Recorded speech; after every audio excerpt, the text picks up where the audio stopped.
So I was typing in an address to Google Maps, and I know where the place is, but I don't know the best way to get there. And Google Maps then gives you directions, and you're following these directions, and at some point, you're looking at these directions, and you're just like, what the fuck? Where is this taking me? Because you recognize where it's going to an extent. You're not an expert in the area, but you recognize the place that it's taking you.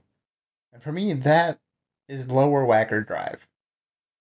Whenever I go downtown, and whether I'm coming back or going in downtown, I don't know the downtown area very well, and I'm going to trust Google Maps. But the second I see go on to Lower Wacker Drive, I just lose it. I'm like, why? Why are we going on to Lower Wacker Drive? And I say this because I did it one time, not knowing what Lower Wacker Drive is like, and uh, it sucks. I hate Lower Wacker Drive. For one, it's not well lit. Two, it's underground. And three, you lose GPS while you're in Lower Wacker Drive. So God forbid one of the freaking exits that you're supposed to take is closed due to whatever, an accident or something. Now you're screwed because you don't actually know how to get to where you're going. So I don't know if any of you have ever experienced this what the fuck moment where Google Maps takes you somewhere where you're just like, why are we going here? You have some semblance of an idea. This is probably not the best place to go. I can imagine it'd be like going through the south side of Chicago to get to some place in Chicago and just be like, why? I get that this may quote unquote be the fastest way. Why? Welcome to the Rishi Mishra podcast.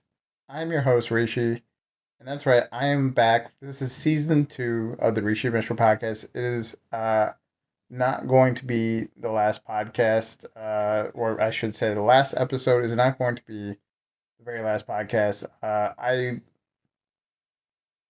changed my mind, and I'm gonna keep producing these not on a daily basis. They're going to be on a basis of when I get a good set number of topics to talk about, or I get a guest on. I'll go ahead and talk about whatever it is that we're going to talk about. And it may not always be perfectly positive, but it's going to be what it is. So, with that, I'm going to go into the topic that is currently going on right now. It's the WNBA and Caitlin Clark. There was a lot of hype around Caitlin Clark, rightfully so. She was dominating women's college basketball. She was lighting it up and making people think, oh my God, this woman is so good that she's gonna torch the WNBA. She could be in the NBA, and she had a lot of fanfare. She got effectively so much hype that teams are moving games from their normal stadiums to larger stadiums to be able to fit the number of people that want to come and buy tickets to these WNBA games even before the season has started. They got chartered flights for the WNBA for the first time ever in the regular season. Not every flight's chartered, but a majority of the flights are chartered now. And that is due to Caitlin Clark. There is no doubting that she significantly altered the amount of money that went into the WNBA, at least initially. The question now remains is that going to stay the same? Because I say that, for those of you that don't know, Caitlin Clark has been awful in her rookie season in the WNBA. And you know what? Part of that is because she doesn't have a good team around her. But part of it's also just she's played awful. There is no doubting it. People are going to say, oh, stop hating on Caitlin Clark. It's a rookie year. She's played very poorly. She shot 38% from the field.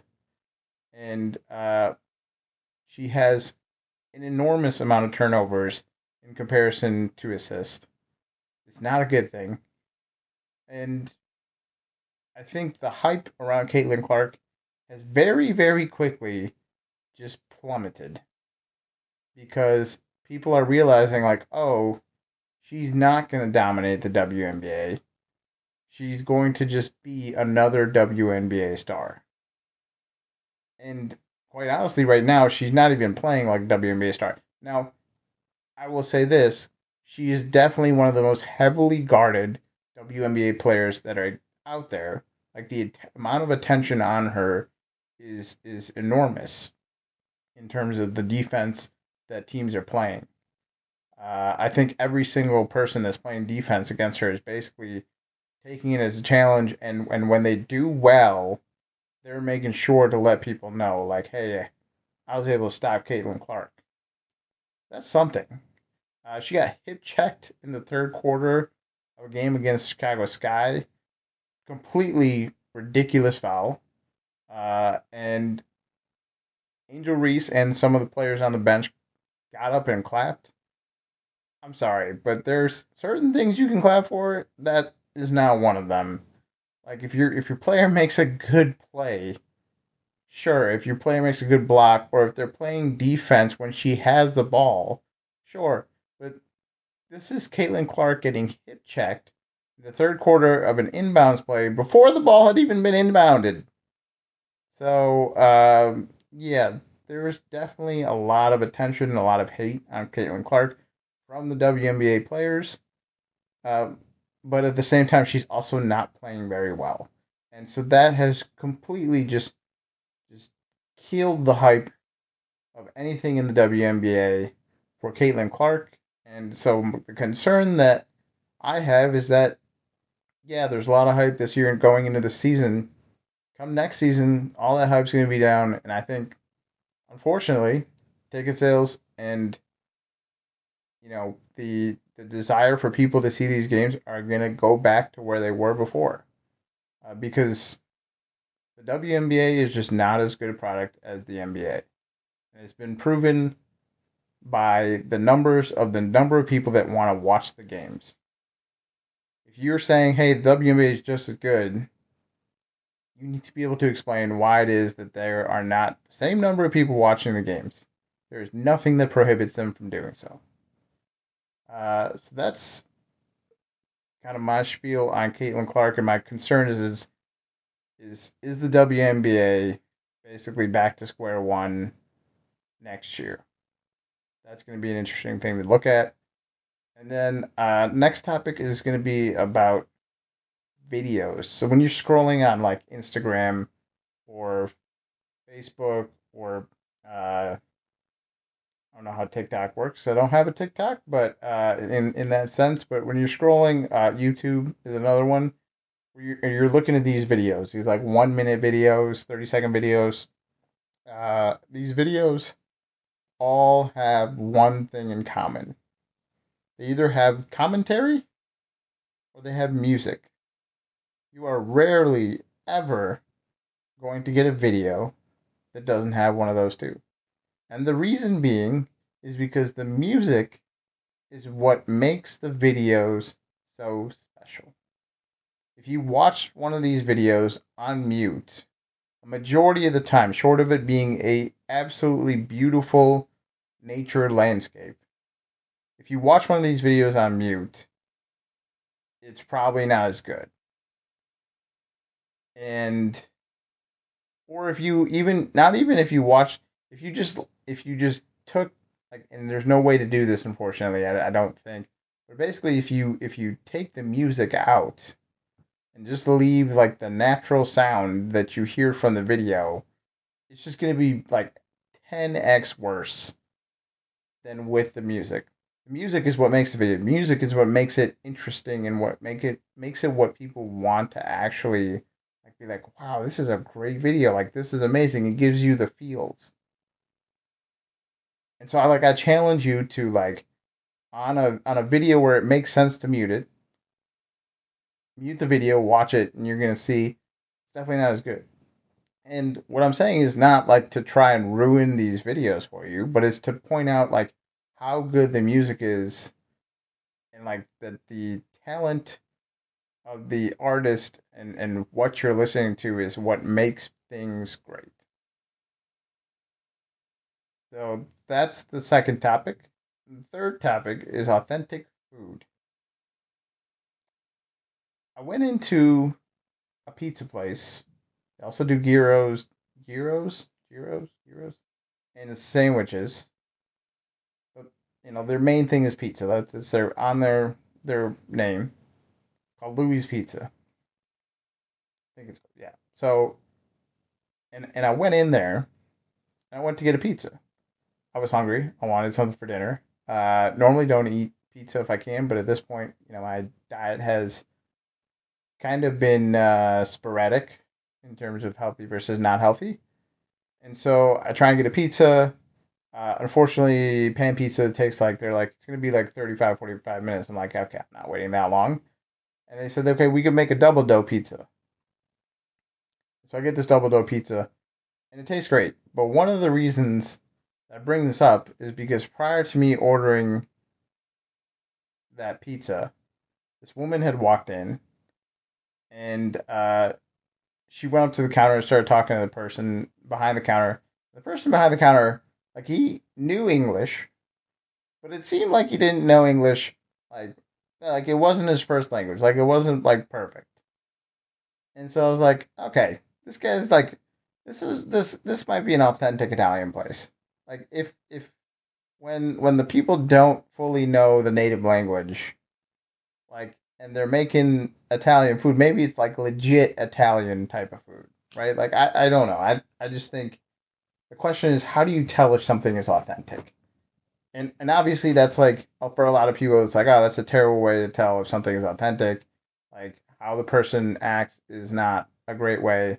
I think a lot of us have done this before. I'm definitely not the only one.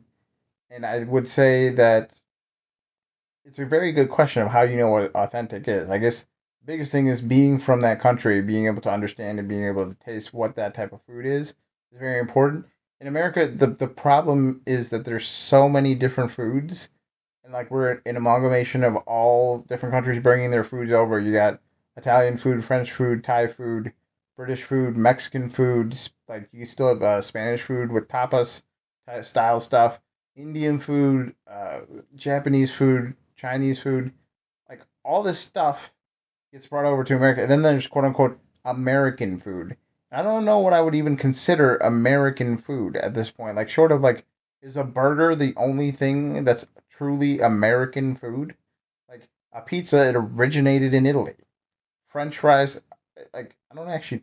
That's a good question. If someone could answer that, are French fries from France, or we just name them French fries? But like, Thai food, like you're not, like, noodle dishes, like all these noodle dishes, like ramen, Japan, like Thai noodles from Thailand, right? Like, even just like, just trying to think, like, there's just so much stuff that is not from here that it's hard to understand what is truly considered authentic. So I guess I think of like authentic as like, part of it is the people that are making the food.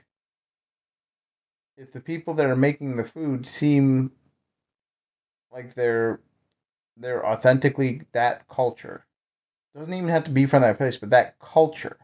It's the culture that's important. If you could tell, hey, they have this culture, I feel like that is one way to signify it's truly authentic food. Uh, I Another place would be Bien Chingon Mexican restaurant. Uh, there's a couple meanings to that word, that Bien Chingon. I guess it can mean a very good thing. It can also mean like a bad thing in a sense, but also in a good way, I guess.